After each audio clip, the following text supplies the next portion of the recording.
बड़ी बड़ी बातें नहीं, छोटी छोटी कोशिशें करनी होगी, क्योंकि ठोकर हमें पहाड़ से नहीं पत्थरों से लगा करती है। I being an Indian, I being a student, I being a symbol daughter of this motherland feel proud to be an Indian. और मैं सैल्यूट करना चाहूंगी सरहद पर दिन रात हमारी रक्षा के लिए खड़े हर उस जवान को, इस देश की पुलिस, प्रशासन और किसान को, और इस देश के हर उस व्यक्ति को जो अपना काम पूरी ईमानदारी, पूरी मेहनत और पूरी लगन से करते हैं। मरते हुए को जीवन दान दीजिए, यही सच्ची देशभक्ति और यही सच्चा राष्ट्र प्रेम है। ना सरकार मेरी है, ना रब मेरा है, ना सरकार मेरी है, ना रब मेरा है, और ना ही ये बड़ा सा नाम मेरा है। बस इतनी सी बात का गुरूर है मुझे कि मैं भारत की हूं और ये भारत मेरा है और ये भारत मेरा है। परंतु एक वैचारिक बीमारी हमारे समाज में मुझे नजर आती है। कहा जाता है हम दुनिया के सबसे बड़े लोकतंत्र हैं, जहां हिंदू पैदा होते हैं, मुस्लिम, सिख और ईसाई भी पैदा होते हैं, लेकिन बदकिस्मती है अब इंसान पैदा नहीं होते। और मेरे विचारों में ना हिंदू की जरूरत है, ना मुसलमान की जरूरत है। राष्ट्र निर्माण के लिए केवल अच्छे इंसान की जरूरत है, केवल अच्छे इंसान की जरूरत है। जरा सोच कर देखिए, ये पेड़ पौधे और शाखाएं भी परेशान हो जाएं अगर परिंदे भी हिंदू और मुसलमान हो जाएं। एक शैक्षणिक बीमारी भी हमारे समाज में मुझे नजर आती है, और बड़े ही आश्चर्य की बात है, जिस देश ने पूरी दुनिया को तक्षशिला और नालंदा देकर के विश्वविद्यालय शिक्षा की बुनियाद रखी, आज विश्व के 100 सर्वश्रेष्ठ विश्वविद्यालयों में हमारा एक भी विश्वविद्यालय खड़ा नहीं हो पाता। जहां एक और हमारे पास IIT, IIM और NIT जैसे शिक्षण संस्थान हैं, तो वहीं दूसरी ओर इस देश के गरीबों को बेरोजगारी की जमात में खड़ा करने के लिए उनके हाथ में सर्व शिक्षा अभियान का झुंझुना पकड़ा दिया जाता है। और मैं बता दूं, इस शैक्षणिक बीमारी का केवल एक कारण वो ये कि हमारे देश की शिक्षा नीति केवल 2 तरह के लोगों के लिए बनती है, पहले वो जो विद्वान हैं और दूसरे वो जो धनवान हैं।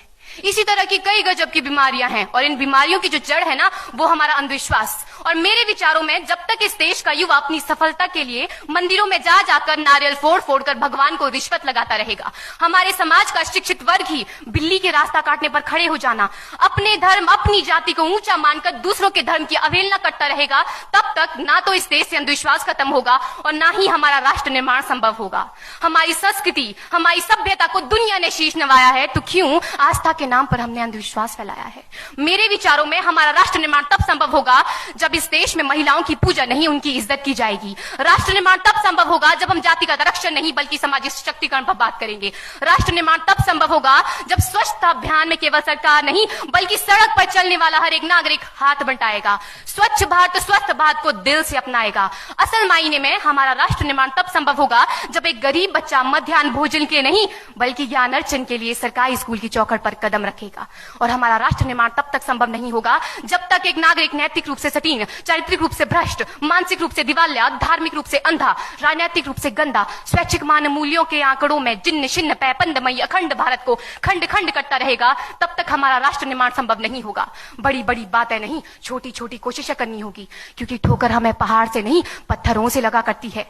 आई being an Indian, I being a student, I being a symbol daughter of this motherland feel proud to be an Indian. और मैं सैल्यूट करना चाहूंगी सरहद पर दिन रात हमारी रक्षा के लिए खड़े हर उस जवान को, इस देश की पुलिस, प्रशासन और किसान को, और इस देश के हर उस व्यक्ति को जो अपना काम पूरी ईमानदारी, पूरी मेहनत और पूरी लगन से करते हैं, जिनके बिना राष्ट्र निर्माण की कल्पना करना भी असंभव सा लगता है। और आज इस मंच पर पूरी जिम्मेदारी के साथ मैं भारत की बेटी ये कहती हूं कि हमारा राष्ट्र निर्माण तब संभव होगा जब हम सभी, मैं, आप, हम सब मिलकर प्रयास करेंगे, क्योंकि हमारे देश की जिम्मेदारी नहीं है हमें आगे ले जाने की, हमारी जिम्मेदारी है अपने देश को आगे ले जाने की, अपने राष्ट्र को आगे ले जाने की, अपने वतन को आगे ले जाने की। तो अंत में मैं बस यही कहना चाहूंगी, मेरा हिंदुस्तान महान था, महान है, महान रहेगा।